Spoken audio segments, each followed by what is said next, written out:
नमस्ते दोस्तों, once again I'm back with another video of माणवबसा। दोस्तों, आज के दिन की एक्साइटमेंट शायद दुनिया की हर उड़िया फैमिली में होती है, चाहे वो उड़ीसा में रह रहे हो या कहीं बाहर, क्योंकि आज माता लक्ष्मी को तहे दिल से स्वागत किया जाता है। तो रेनी टाइम्स में भी हम माँ की स्वागत करेंगे और मुझे माणवबसा के बारे में जितना पता है मैं आपको वो सारी इन्फॉर्मेशन देने वाली हूँ। माणवबसा में बेसिकली क्या करते हैं ना, गांव में आप देखोगे माणव देखने को मिलेगा, घर घर में हर जगह माणव नहीं देख सकते आप। जहाँ पे माणव नहीं होता है वहाँ पे आप माँ लक्ष्मी की तस्वीर से ही काम चलाएंगे, क्योंकि माँ लक्ष्मी की प्रतिमा की पूजा करना भी कोई गलत बात नहीं है। तो माणव कैसे बसाते हैं वो मैं आपको बता रही हूँ। अभी क्या होता है, एक कोठरी बनाई जाती है छोटी चिता की। लास्ट टाइम जैसे मैंने बताया था, चावल को सोख करके उसको बैटर बना के उसको पानी मिलाइए और उसको डाइल्यूट कीजिए और चिता लगाइए। तो उसी चिता की थोड़ा सा पोर्शन पहले से निकाल के रख दिया जाता है कोठरी बनाने के लिए, माँ के लिए, और बाकी सारा चिता जो है वो घर में लगाया जाता है हर जगह। और उसके बाद वो कोठरी गुरुवार को सुबह सुबह ही बनाया जाता है। उसके ऊपर एक पाटली रखा जाता है और उसके ऊपर माणव रखा जाता है, और माणों को पूरा का पूरा भर दिया जाता है। किससे? धान से।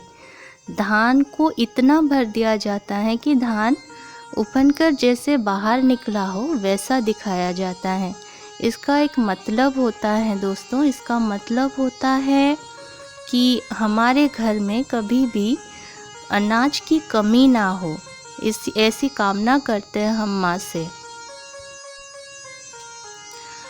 और उसके बाद उस माणव को चूनर जैसा कुछ ओढ़ते हैं और फूलों से सजाते हैं। पीछे 2 मूली रखते हैं पत्तों के साथ, सामने 2 केले रखते हैं और एक सुपारी पूजा में लगाते हैं, और सब में सिंदूर चंदन लगाया जाता है, और एक कलश रखा जाता है माणव की बाईं तरफ। और ऐसा ही सेम टू सेम आप जो माणव जहाँ पे नहीं है वहाँ पे आप माँ लक्ष्मी की प्रतिमा के साथ, यानी कि तस्वीर के साथ वैसे ही करिएगा, और साथ में माँ की बाईं तरफ ही कलश रखिएगा। कलश यानी कि गणेश भगवान।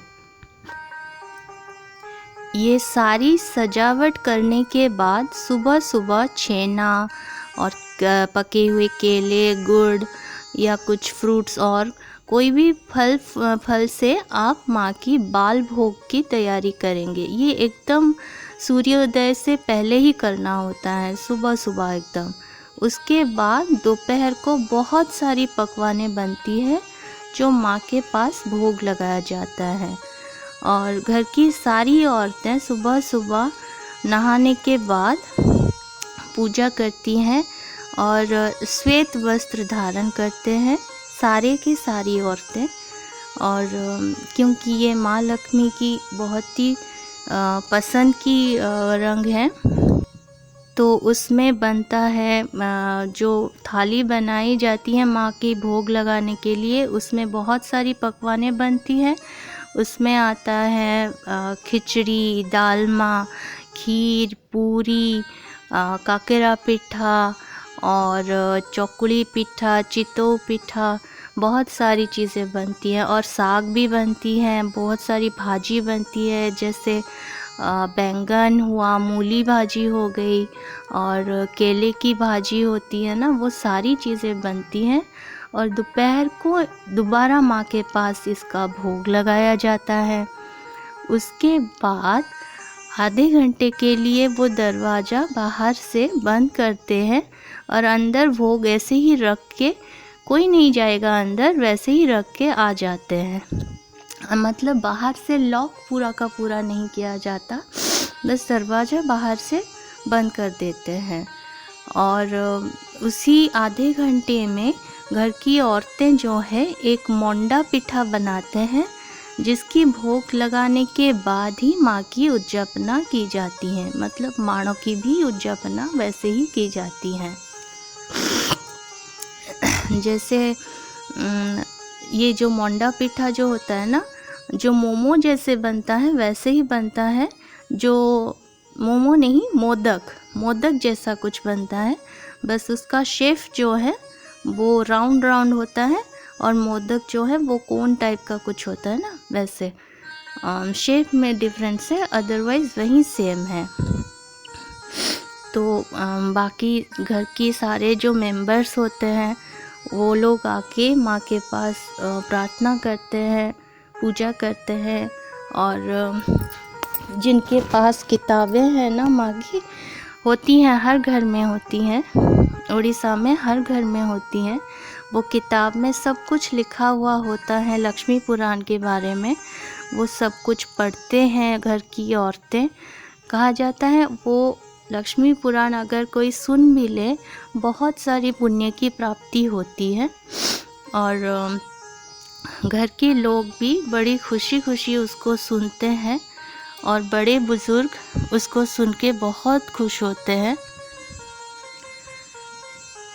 तो अभी मैं जो भोग दिखा रही हूँ, ये हमारे गांव में मेरी देवरानी, जेठानी, मेरी चाची, सास सब ने मिलके बनाया हुआ है। और मैं गांव में नहीं हूँ, इसलिए मैंने अलग से माँ की प्रतिमा की ही पूजा की है। और सब बहुत चाव से सब कुछ बनाते हैं, पूजा करते हैं, घर के हर सदस्य की मंगल कामना भी करते हैं। अगर आप घर से बाहर हैं तो भी इतना सब कुछ तो नहीं कर सकते, खाली मोंडा पिठा जो होता है ना, और खीर थोड़ी सी लगा भी सकते हैं, क्योंकि वो जो प्रसाद होती है ना, जो भोग लगाया जाता है, वो घर के सदस्य ही खाएंगे, उसको कोई और बाहर का नहीं खाते हैं वो प्रसाद को। और फेंकना तो अच्छा भी नहीं होता है किसी भी खाने को, और वो भी माँ की प्रसाद को। लेकिन अगर फिर भी बच जाए, खा नहीं पाए, तो उसको दूसरे दिन पानी में बहा दिया जाता है। तो देखिए, ये मैंने भी पूजा की हुई है अपने घर में। मैंने भी कुछ वैसा ही सब कुछ बनाया हुआ है, खीर, पूरी और खिचड़ी, डालमा, चौकुली, चित्तऊ और काकरा पिठा, बहुत कुछ मैंने भी बनाया हुआ है। और माँ की आरती कर रही हूँ अभी।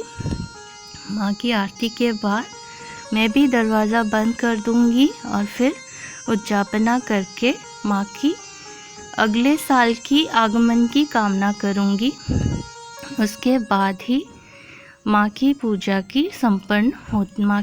संपन्न होती है। तो अगर मुझसे कोई भूल हुई होगी तो क्षमा की याचना करते हुए माँ को भी क्षमा मांगूंगी, और आप लोग जो मुझे सुन रहे हैं उनको भी क्षमा मांगूंगी अगर मैंने कुछ गलत किया हुआ है। इसके अलावा मैं पूरे संसार की मंगल कामना की गुहार लगाऊंगी माँ के पास, क्योंकि पूरे संसार के हर प्राणी माँ की बच्चे ही हैं। जय माँ लक्ष्मी बोल के मैं माँ की पूजा संपन्न करूँगी। धन्यवाद। जय माँ लक्ष्मी, जय माँ लक्ष्मी।